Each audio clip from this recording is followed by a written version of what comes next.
Hey guys, welcome back. This is Bubbleknight here. Let's just do this. So I only got one response. I've been reading the comments, and so is this guy we want to work for a happy ending. So let's do it. Becky's words are still fresh in my mind, and I can't help but think of that girl. Plucky girl that she is. She has a point. If I love Luke, I have to fight for him, don't I? So far, I've been doing nothing but sitting on my behind, hoping it'll fix itself. The whole mess definitely isn't going to fix itself. How dare that woman try to drag our name and our relationship through the mud with her lies. In my own party, determination fires me up as I take the step forward into the middle of the fray. All the while, she has been screaming. I signal for security to stop, and I can already feel the glower on my face as I stare into hers. She waits as soon as she sees me. She starts to grow anxious, and her protests die down. I can see her haunting, angry expression turn to horrified realization. Rightfully so. She should be scared. What is that thing they said again? Never wake a sleeping dragon? They often think that Luke is the one in charge, that he is the one to be feared and appeased. They think me only as a pretty wife. They forgot that I'm just as capable, just as worthy of respect. I invite you, my friend, into my house on a day of merriment, and you insult my name and accuse my husband of infidelity. What have I ever done to make you treat us with such disrespect? You are no longer welcome in any of our estates, our properties, and our businesses, and we will no longer patronize yours. Now, escort the girl and make sure she isn't standing even an inch within our grounds. She looks devastated. Reasonable. This does make her into a para, doesn't it? I shall feel concerned, but I can't even think an inkling of mercy within me. I don't know what her plan was. I don't know what she wanted to make out of this. The money? Luke? It doesn't matter what she wanted. You won't show your face to me ever again if you know what is good for you, Rochelle. Take her away. The tension is thick in the air, and the silence that embraced the room has set to one can practically hear a pin drop. They are worried and almost fearful glance from someone of the guests, but they all know this is within my right. She is the one who started this whole dilemma, so it just so happens that I am the one ending it. As long as everyone holding their tongue and don't interfere, none of the consequences matters to me, especially when my darling looks at me with different shines in his eyes. It almost seems as he's proud of what I've done, and that spurred me on more than anything. Nevertheless, I still act upset, because this does not change what just happened. He still has a lot to answer to, because even if the woman's lying, there's always an inkling of truth in every lie. So when I turn onto him, to say the shock he displayed brings me gratification is an understatement. Of course, there's no reason to make a husband and wife spat into public spectacle. Some privacy would generate at least number of headaches and complications. Everyone's still far too busy with the ballroom, and most of the staff are still in the kitchen. A sharp glance at anyone who will go through a door is all it takes to make him retreat. And most privately as we can get without me dragging Luke all the way to our bedrooms is the foyer. And you? Oh boy, you in trouble, mister. We are going to talk about this, Lucille Mitchell-Wright.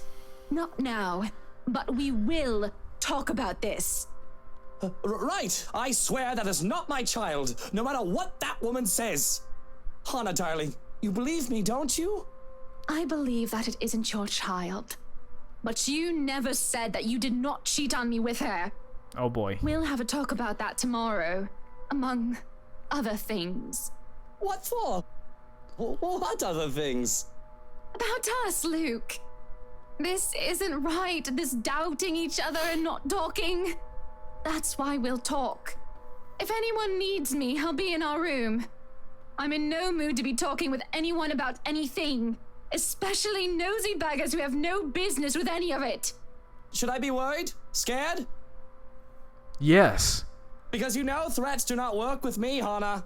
None of those. You should know I'm not your enemy, Luke.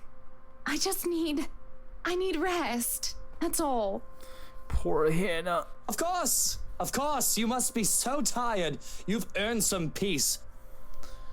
I just want to slap Luke right now. I don't know why. I'll take over the party from here. Good night, love. Good night, Buttercup. Sometimes I forget leaving Luke to handle the party is a horrible idea. Oh boy. Because one morning the dinner hall is a mess with a few of his drunk friends sleeping about. At least a dozen men and women scatter about, sleeping like they're in alcohol-induced comas. Even the officer leads there, sleeping off the effects of still clutching to a bottle of 1999 Jubella. No doubt, Luke has served some of his store and absinthe.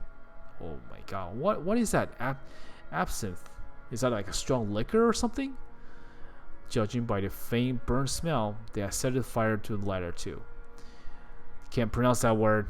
I don't know what that means either. Do we? Okay, we'll get it. There's only one, so much I can tolerate, as we have Johannes retrieve every single one and get them the cap. And they are everywhere. At the table, on it beneath, there are some even in the kitchen. Nap time is over, Kinder. Time to go. And oh dear, does this piss our valet, though he is still a man of silent fury.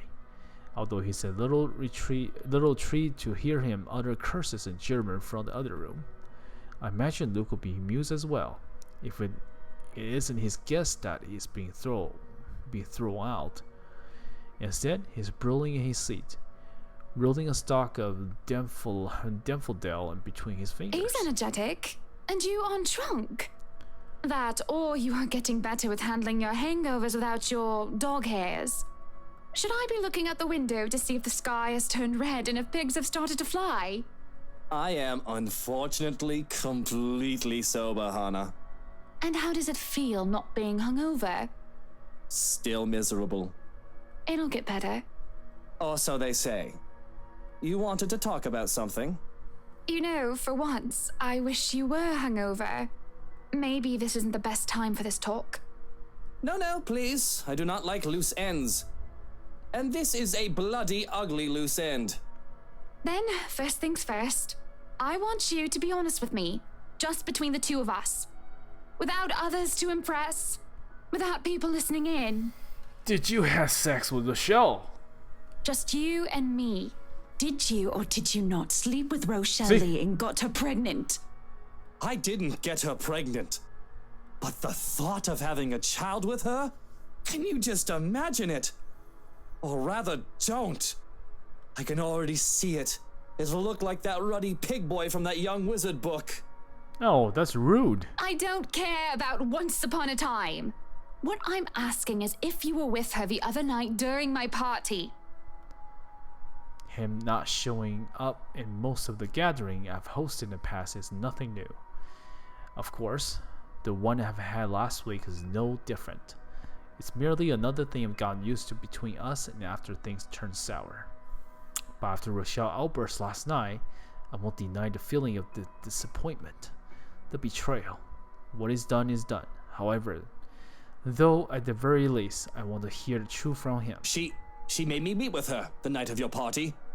But I swear, I only agreed to go so that I could tell her I wasn't having none of it. It isn't my baby. I don't even think it's Lee's. Poor bloke. I mean, I probably slept with her once.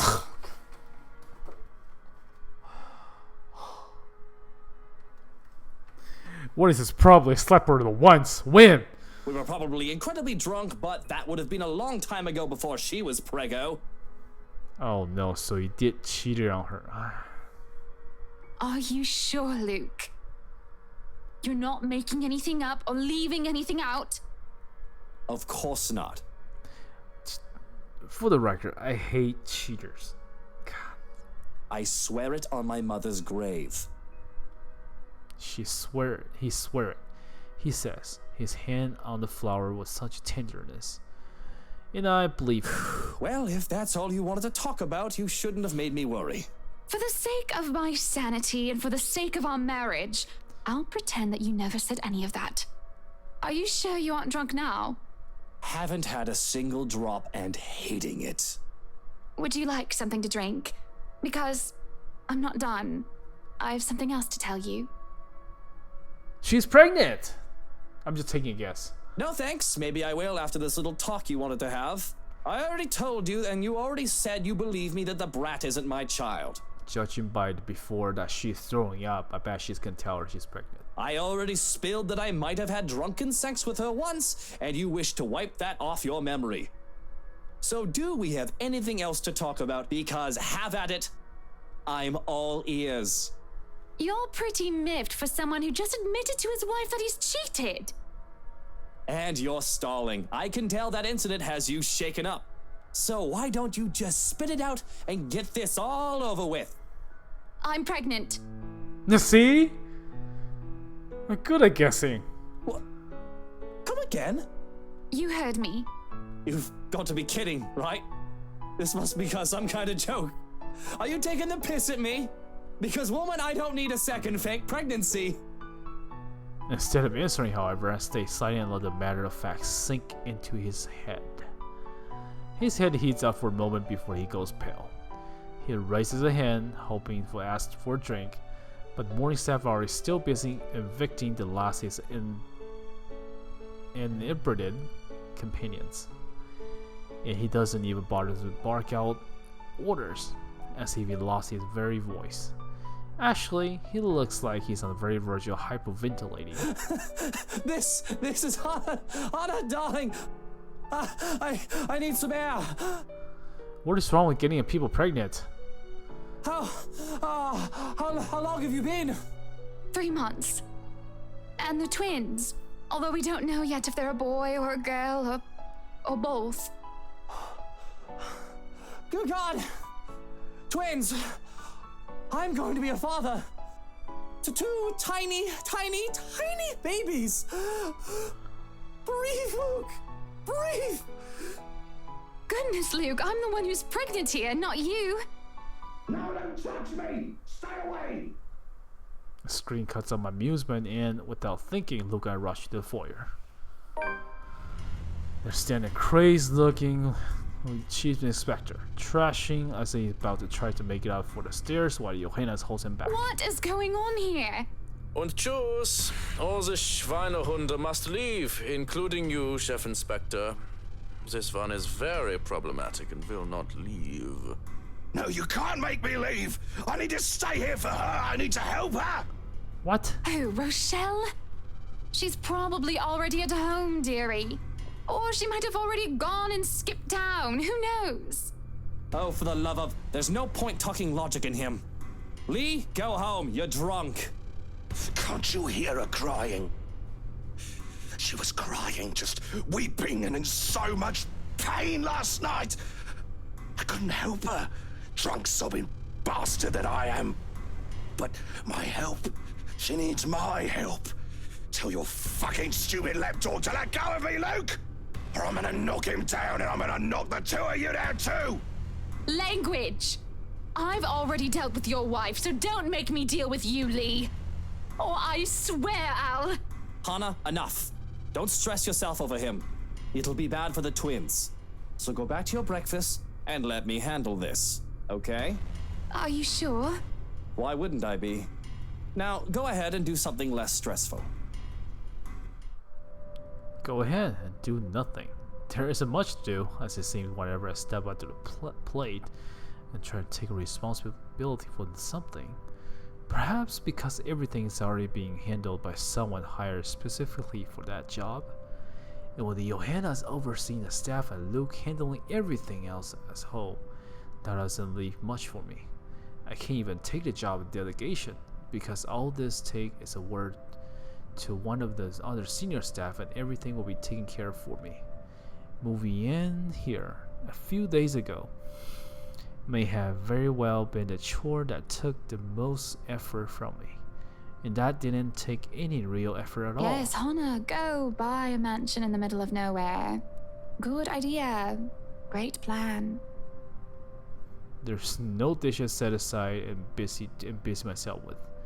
Any mess left behind is now nearly non-existent. To sit at the counter while eating a cake is supposed to be my next plan. Alas, there isn't even one to finish off. I don't really know what brought me to the kitchen in the first place. It's not like I'm craving anything else, nor do I have any unfinished business left in here. But there's a calling to this room. Speaking of calling, why not do just that? Might as well, since I have nothing else to do. At least that will require some effort on my part. With how cut off from the rest of the Luxembourg mansion is, with how long it was abandoned before we moved in, having a landline is out of the question. The solution is supposedly our mobiles, though it isn't much considered how spotty the signal in this area. It'll take a bit of maneuvering to get even a signal bar as it is. It takes a bit, as I said it would. I have to park my rear one of my coat drawers, but that suits me just fine. Another matter that needs my effort is who to call. She, who must not be named, is certain off the list.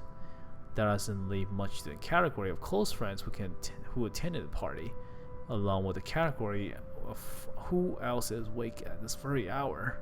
But soon enough, I manage and the call goes through. Rebecca Gales here. Who's this? Good morning, Becky. Hannah? Oh wait, how did you get my number? You responded to your RSVP through the phone. It's all saved in here, of course. I thought I'd like to say hi and make plans and get together sometime. Also, I'd love to hear news about your mother and father and about you, my dear. Oh, I hope I didn't wake you up. Oh, you're good.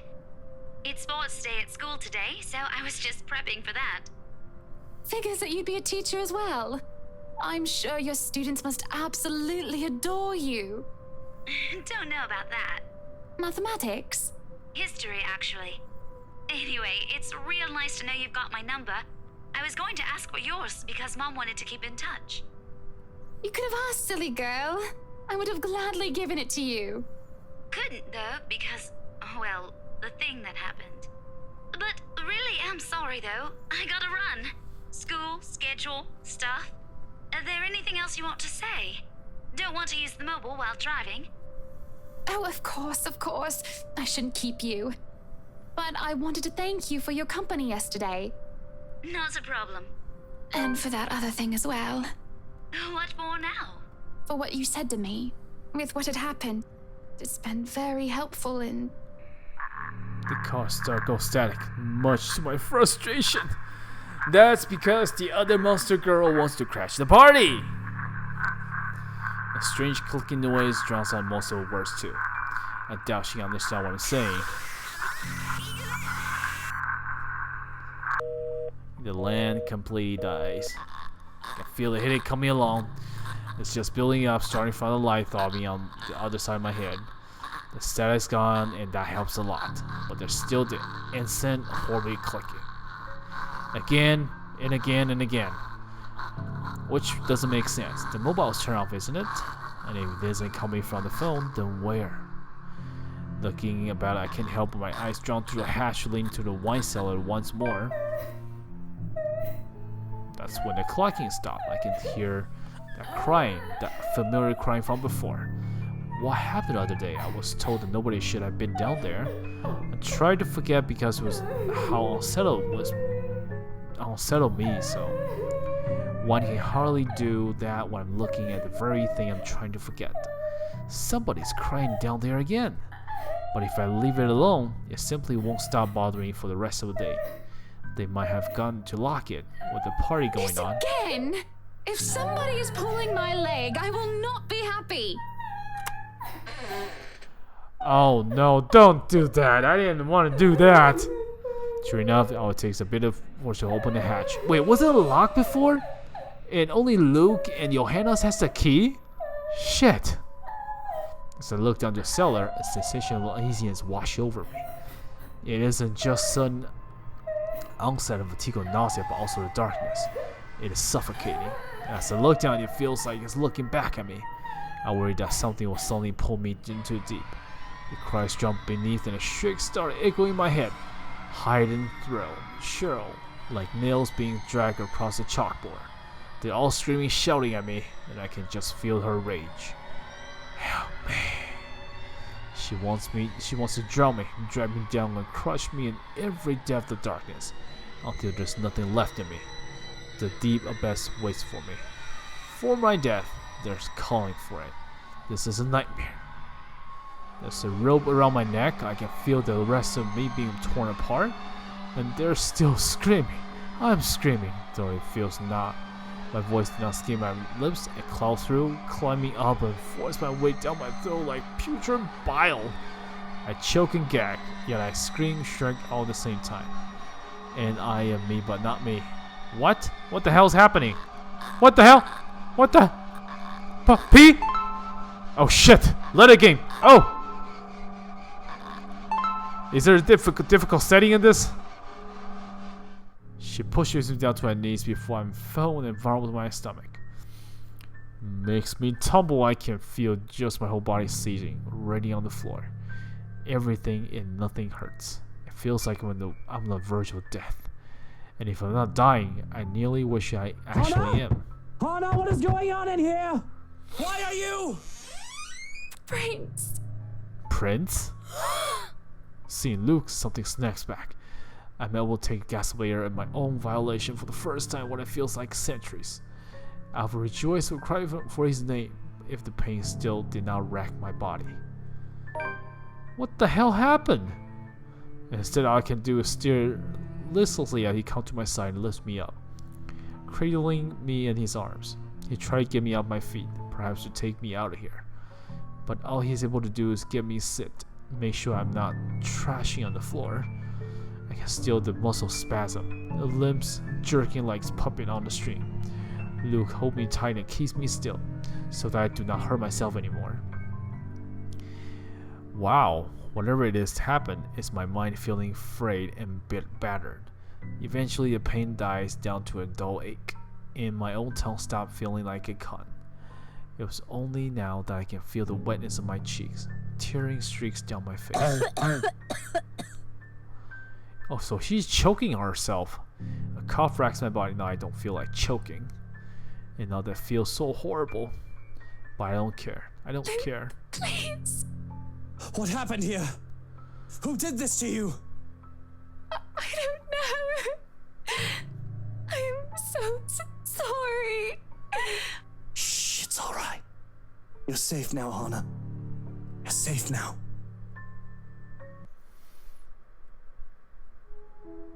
Oh, so we finished Hana, huh? I don't know if we should stop here, guys. Like, screw it, I'll just go through it. The pleasant aroma hits me before I cross the threshold. Faint but light and warm, a reminder of what home is. Pia's stern but commanding gaze, Ma's tender smiles, and sunlight filters through the eaves in the morning. And the distinct smell of cinnamon and vanilla as it drifts through the air every time something cooks from the room. The room, our room, Mom paused pride and joy. My sister and I too eventually. But we aren't allowed in here. Not yet. Not until we're tolerant or older. Not until we learn how to take care of ourselves and not to burn our hands or reach the cupboard without having to be lifted. But a little peek wouldn't hurt, yeah? The floorboards are cold under my feet more than it usually is. The wall more forbidding than what I'm used to it. Farther and further the room goes. My singing ceases in Pa. No, please wait. I'll be good. I'll sleep on time. The hell? Is he having a nightmare? Don't go. I can't hear Pa. Oh, what the crap? No! Not above the regulars clinging on the deafening rope, the gunshots nor the screams replace the comforting soft melodies. There's only blinding fear. When my foot slips, the red sea that catches me is bitter and frigid. But the blood that drips in my hand is warm, warm, warm. It ain't my blood. The walls tumble and everything goes quiet. It takes a few moments for everything to fall in place, for my eyes to adjust to the relative darkness of the room. Despite the pleasant chilled AC brings, my shirt is clinging tight to me, and my blanket a tingling mess around my throat. Morning has not arrived, and yet... Way too early for this thing, man. And too long since the last time waking up and drenched in my own sweat. Head littered with thoughts that are gone as soon as my eyes are open. All too often, only imprints and brief images left to haunt me for the rest of the day, or until my mind forgets about it. What? Gad, whichever comes first. Yet very well not. What little I can remember does not matter. Regardless, the desperation sticks, clawing up, pushing, urging me to relieve every moment, every sensation, and there's a twinkle in my mom's eyes when she looked up from her work, floor dusting her nose and cheeks. The scent of fresh baked bread away from the oven as soon as Pop opens it, and the homely fragrance of honey fills the room. He reaches up to wipe the small beads of sweat from his forehead before gesturing for me to come closer. The moment he spots me at my little hiding place behind the door. I expected him to be angry, but he patted my back when I came within his arm reach is encouraging enough. We'll have to taste these first before we put it up for sale tomorrow. You up for it, little man? Is it good enough? A knock cuts through the air before I can answer. Sharply, heavily, demanding, familiar. So distinctly familiar. Maud ushers me out of the kitchen when Pop moves to the answer. But I know what waits outside. The taste of blood in my mouth sends out an unpleasant char in my gut. Mom's apron crinkles under my tight grip. Shit. Something snapped me back in place. My pet reminds it utterly disarray.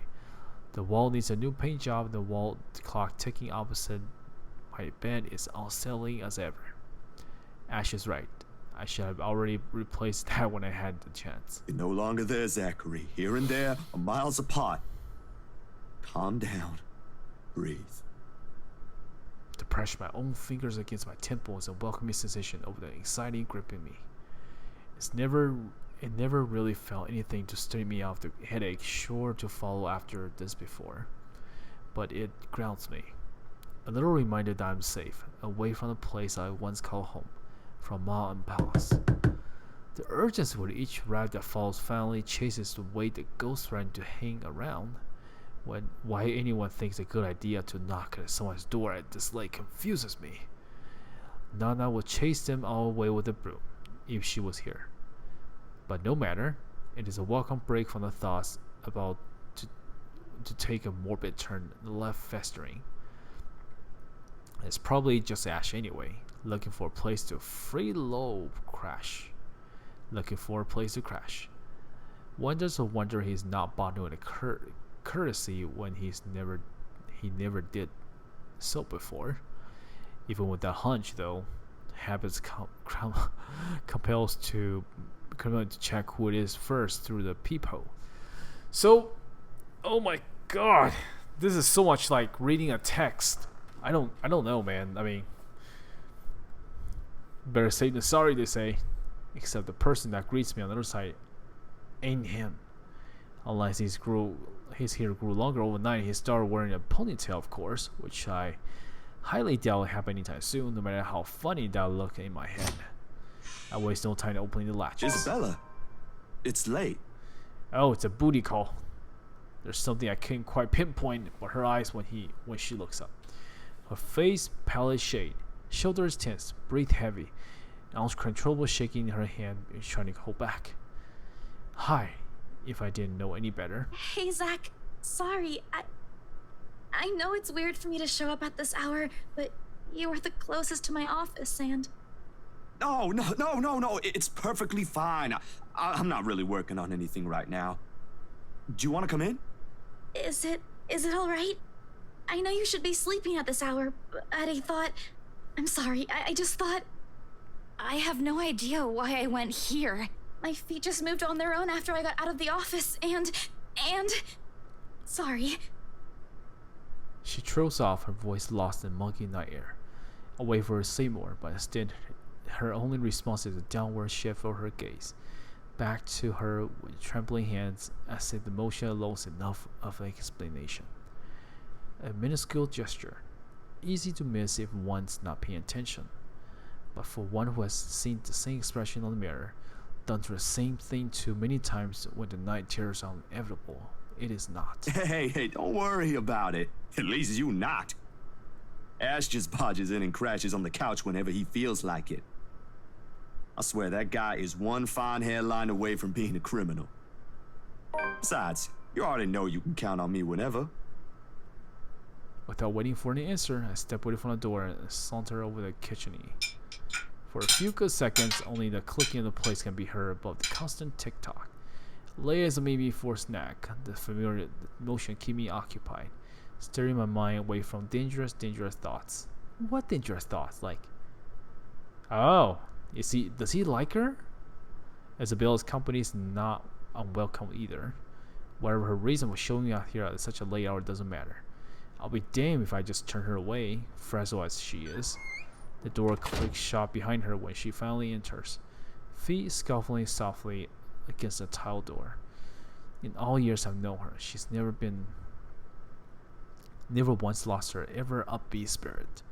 Yet in this particular moment, as she is standing in my doorway, holding her arm close to herself, I see I'm looking at someone completely withdrawn from the person I've come to know from these years. Do you want to drink or eat anything? I haven't restocked my food stash yet, so ingredients may be a bit limited. But I'm sure I can whip something up with what I have here. Just water will do, please. Thanks, Zach. What? That's new. I'll put something together for you anyway. Feel free to make yourself at home. You ain't exactly a new visitor here. Although my room's not at its most presentable right now. Sorry. New freelance gigs and such. Didn't have time to fix things up here lately. It's okay. I don't mind. Usually she has something more to say about that. A quip, witty remark to provoke a laugh or two. Nothing from her this time. Only a weak smile before she takes a seat on the couch. In a silence that stretches out until we left hanging feels disconcerting. Before everything turns stifled and awkward, I continue talking, if only to keep the dead air at bay. How is one supposed to keep a conversation going when the person you're talking to is like this? Anyway, gigs. Can you believe this one client we got? Boss had all my scheduled shoots shifted after they caught wind of this couple buying a new property. Man, must be nice to have all the money in the world. The world itself moves for you, huh?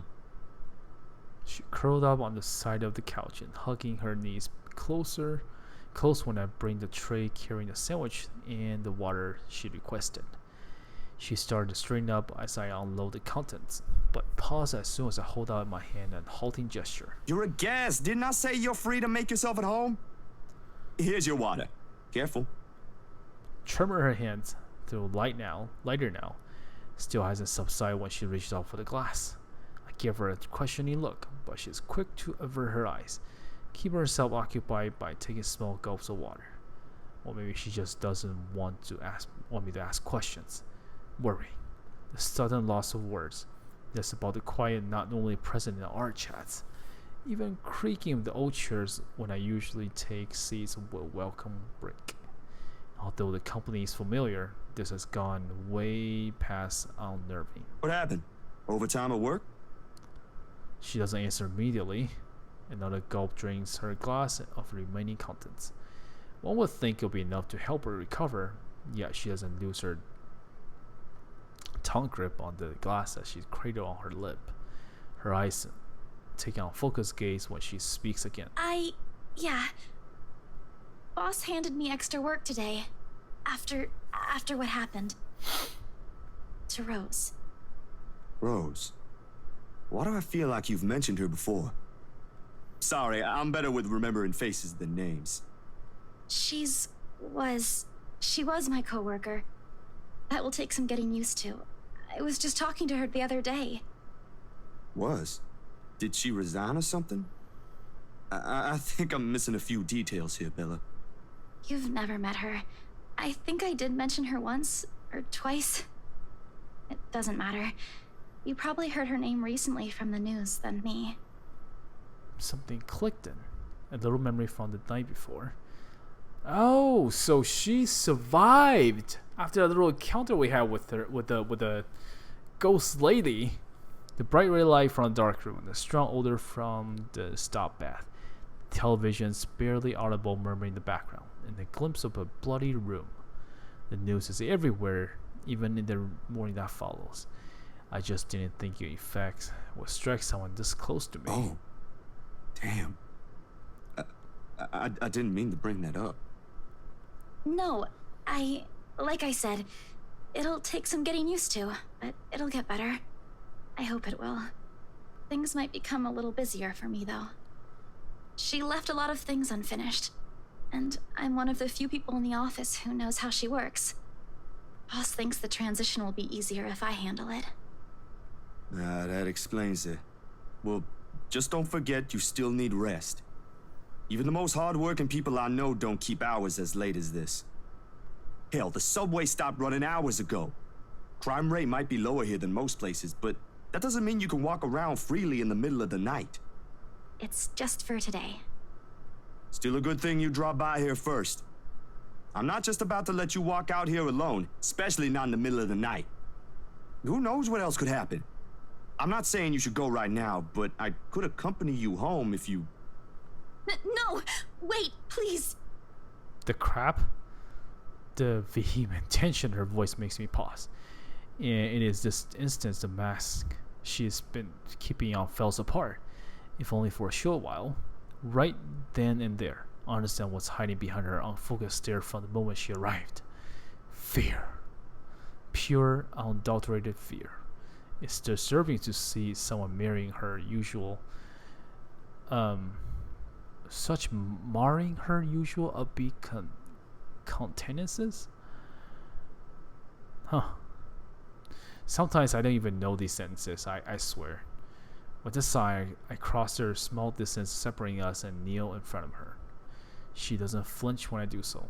However, the way she appears to make herself smaller against the crowd is telling enough. Bella, this ain't just about your coworker, is it? What is it really about? I'm all ears. The sound of glass shattering rings me through the air as her holds on and loosens. In a spin of a few seconds, her breath goes limp. I don't know anymore. She clenches her hand over her ears, pressing it tightly against the side of her head. Her voice grew weaker with each word, each plea coming out of her mouth. Please don't leave me alone. I don't want to be alone right now. I can't shake it off. Everywhere's not safe and... All right, Isabella. Look at me. My hands are firmly on her shoulder when I pull her to look at me. It takes every force to ignore the terror in her eyes in favor of taking control of the situation. Too close, too familiar, Breathe. too similar. Breathe. You're safe here. Inhale, hold, exhale. Stay in the present. I'm here. No one's gonna hurt you. Do you want to talk about it?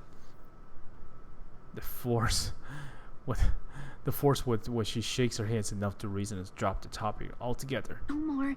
Please. No more. I don't want to remember anymore. Kate, no more talking. I won't ask anymore. Can I get you anything? Another glass of water? I think I have a tub of that pistachio ice cream you love so much. We're gonna have to clean this mess first. Will you be fine on your own for a little while? She nods lightly before retreating herself again. No more words are exchanged after that, and I take as my clue to start cleaning the shards littering on the floor before either one of us gets hurt. The quiet hum of the AC is pleasant distraction as I go with the manual task. More so than her raggedy claws of breath on my own feeble attempts to tell a quick story or two. But the letter does the trick, and soon enough she has already drifted off by the time I return with a promises glass of water. Her chest rising and falling in steady rhythm. The strain on her shoulder is gone. Frankly, I've never seen her this still. She mumbles about something I don't quite catch when I carry her to an empty bed and hug herself tightly against a mess of blankets. In spite of the fact that she appeared relaxed, the small frown on her face hasn't quite disappeared. Whatever happened to her won't leave her anytime soon. But for her sake, I hope it won't stay long with her. Because no matter what promise I made, this is the kind of fear no person should steal from her. I should know. There's still question left to be answered. But the late hour, coupled with the sun and exhaustion, made my old couch a more comfortable place bed than it typically is. Darkness immediately welcomes me as soon as my head hits the makeshift pillow. I can only wish the dream will keep me a distance for now, for both of us. Aha! Wait, the end become one of those nights when sleeping passes like a blanket and is plagued with vague fuzzy thoughts. Loving to rub away the drowsiness of my eye, although oh god, these words. See, all these words, it's just like that. Outside, the sun had yet to peek over the horizon, but the night had already given way to the cool morning light, washing away everything's subtle gray hues. At this hour, the entire city remains unstirred. Oh god, I talk too much. Just answer the phone. Better be good. All right, it's Ash. Took you long enough, Z-Man. Because I'm reading the text, dude. Ashton, it's 6 in the morning. Sun hasn't even risen. Hell, my brain ain't even awake yet. Stop calling me Z-Man. It's 20 past 6, Zach. You want to talk? Give me back my 5 extra minutes, Ash. I want my sleep. Hey, don't make fun of me. I can be a more person too if I want to. What's this all really about? You don't usually make calls around this hour. Is the world ending today? Sorry about that. Becca rang me up a few minutes ago looking for Isabella. Said she didn't show up in her own apartment last night. We both tried calling, but her phone seems to be off. Do you have any idea where... I should have known you two would come looking for her first thing in the morning. Not a laughing matter, Zach. You can't really let your guard down with everything that's happened here recently. You've heard about the Cooper woman from the news. Everyone in the precinct has been restless ever since the incident the other day. Yeah, I get what you mean. Listen, Ash, about Bella. I let my voice trail off, unsure how to go about recounting last night. If I should say anything to him, he might be a close friend, but at the end of the day, whoever is bothering her ain't mine to speak in the first place. On the bed, Isabella remains still as I transferred her the night before. Sometimes during her sleep, she pulls a blanket over herself and tucks into it comfortably. Like this, it is easier to forget the horror in her eyes, or how much her hands and lips trembled. Save for her firm grip on edges and covers, she appeared nearly as normal as she would any other day. Almost. I'm not really sure how to go about this while being... Zach, what about her? Something, the worry, the concern must have surged in my tone, because his own shifts then, carefully as if he's preparing for the worst. Look, you don't have to worry about her. She's with me right now. Since last night, in fact. Oh, why didn't you just say so earlier? She kinda knocked in the middle of the night. I couldn't possibly wake you two over that. And with how things are when she arrived, I thought it'd be best if I let her rest first. I just wasn't expecting people would be looking for her before the rooster even crows. You could have at least called her something. Becca's beside herself with worry when she found out. You know how much she frets about the smallest stuff. I know. I'm sorry. That was a lapse on my part. And I just didn't think... Okay, you know what? Rebecca's worries ain't completely baseless. Isabella hasn't been her usual self since the movie. Maybe even before that. I don't know if I should be opening my mouth about this, but Bella didn't outright say I shouldn't, so... So something's wrong then? not quite sure, to be completely honest. I couldn't get the story out of her. Really? I thought you'd learned something from me by now. That's not it. Ash, when she appeared at my doorstep last night, she was shaking, and when I tried to ask her about it, she just panicked. Had this frightened look on her face. I'd be surprised if this was the first time I've seen it, but it ain't. Dude, the first time, she was screaming. First time? When was this? You weren't talking about the thing in the movie house, are you? Because that was just us fooling around. Granted, I think I went overboard with the joke, but... No, it happened the day after. When she invited us to lunch, you weren't there. We were walking one second, and then the next, she's crying out. I'll be straight with you. That scared me shitless. It bothered him if the way he fell silent after is telling. But whatever his opinions is, stays absent from his voice when he speaks again. He's always been good with that, hiding what he thinks. Did she say anything else? Nothing. Won't tell me anything aside from a few vague words. I didn't want to push it. Where is she? Is she still sleeping? Right here with me, still sleeping. Should I wake her up or something? Let her know you guys are looking for her? No need. Let her rest.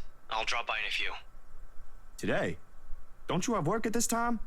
I mean, I can drop her off home myself before meeting my client later. Look who's talking. My schedule's flexible, Ash. Last time I checked, you're the one who didn't have that luxury. How on earth do you think I'm able to tag along when you need me? It's not completely out of the way. They live on the other side of the town from you, Ash. Your definition of out of the way is a little screwed up, you know. It's fine. I have some things I need to do anyway. I'll call you back. I've got to let Becca know that Scared Cat's fine. Bye. He drops the call before I can even get a word in. And for a few minutes after, I found myself simply listening as the rest of Luxembourg rouses. The crazy sound of the passing traffic, the bustling of the nearby shops preparing for the day, and the growing clamor of the day of people while they go about their morning. Not most a soothing sound to hear, following a troubled night, but the routine puts me at ease nevertheless.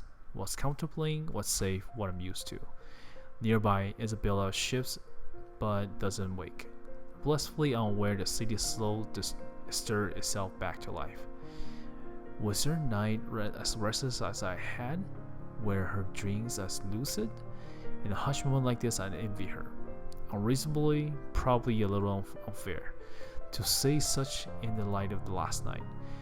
If only forgetting is such easy as breathing, a small yawn escaping as I race on the couch's stretch.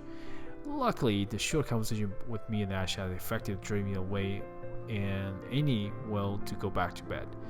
I still have a day to get through, despite the proverbial ghosts hanging around. The orange bottle sitting at the edge of my table reassuring against my palm. Instant I pick it up. The sterile odor of capsule, equally so. Yet the way of them carrying is something I never got used to. Years ago, I spent minutes, heck, even hours staring at a single pill prior to taking one in. Now it's just routine, a way to stave off the unwanted nightly visits. Although I don't think the Dr. Navarro will be quite pleased if he ever finds out I'm relying on them again. I do owe him a visit, regardless, especially after missing an appointment on purpose and ignoring his calls for weeks. Another side comes out, tired and worried, and then I popped out a tablet in my mouth. Zach? What time is it?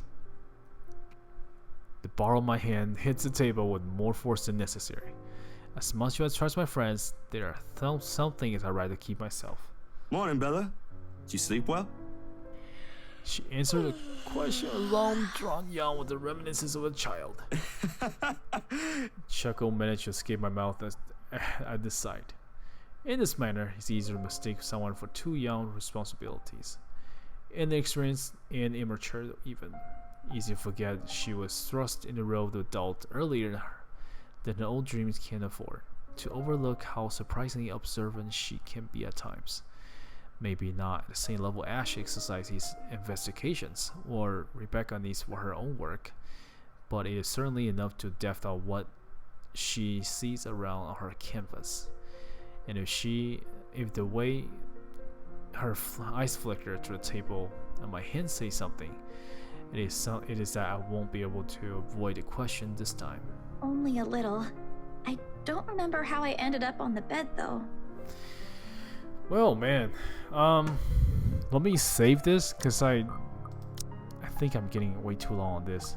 I just want to check the relationship with Zach on everyone.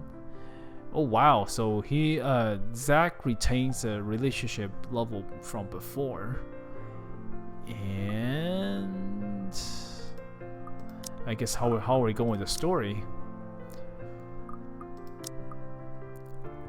First of all, Hannah. So we didn't die. We didn't die here. We got ending 3. There could have been an ending. You tell me there's something. Okay, common route. Story update, question, break as needed. Oh, is there something over here that we could go back and try to check, I guess? Oh, there's not a death over here. Game over. Oh, open the hatch. Okay, cool. So there's also more endings to go if I didn't go through this route. But Zachary, what is this? I didn't know I'd pick any story like this. Holy crap, I went through a long route. Maybe my relationship with Isabella is long. Oh my god, look at the route Zachary has. It's ginormous. Okay, so with this, I'm gonna end this episode right here. And from what I've seen from people, the developers, saying the last 2 chapters is gonna be very, very long. I'm thinking making each episode to like 2 hours, but that will only like. I don't think anyone has like 2 hours to watch something, unless they really enjoy me talking for 2 hours. Even I don't have 2 hours, but yeah, let me end this right here and let me know what you guys think in the option and the thoughts below, and I'll see you guys next time. And thank you guys for watching as always. I really mean it. I mean, I'm getting better at speaking, but it's because of you guys, really. Like I just come to know that like started speaking better and better. I used to have the problem speaking. Wow. So I had a lot to think for you guys, and yeah. But okay, rambling on too much. Thank you guys for watching. Until next time. Peace out, guys. Thank you.